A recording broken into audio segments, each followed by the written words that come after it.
தமிழ்நாட்டை பொறுத்த வரைக்கும் அந்த தமிழ் தேசிய மரம் இருக்குது, பனை மரம். அந்த பனை மரத்துலேருந்து வரக்கூடிய மிக அருமையான ஒரு உணவுப் பொருளே கல் தான். அது வந்து போதையாகவும் ஒரு குறைந்தபட்ச போதை தரக்கூடிய ஒரு பொருளாகவும் இருந்திருக்குது. நம்ம சங்க காலத்திலே வந்து கல் குடித்த வரலாறுலாம் இருக்குது.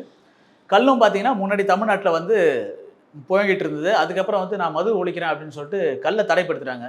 இந்த கல்லை தடைப்படுத்தும்போது மட்டும் பார்த்தீங்கன்னா அதை மட்டுமே நம்பி இருந்த பல லட்சக்கணக்கான தொழிலாளர்கள் வந்து பாதிக்கப்பட்டாங்க. பனையை மட்டுமே நம்பி இருக்கக்கூடிய தொழிலாளர்கள்.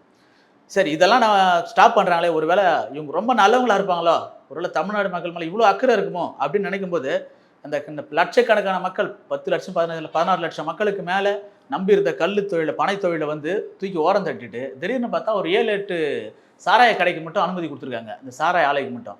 அவங்க தான் வந்து இப்போ வரைக்கும் வந்து சாராயம் சப்ளை பண்ணிட்டுருக்காங்க. அவங்க யாருன்னு பார்த்தா அரசியல் பிரமுகர்கள் தான்.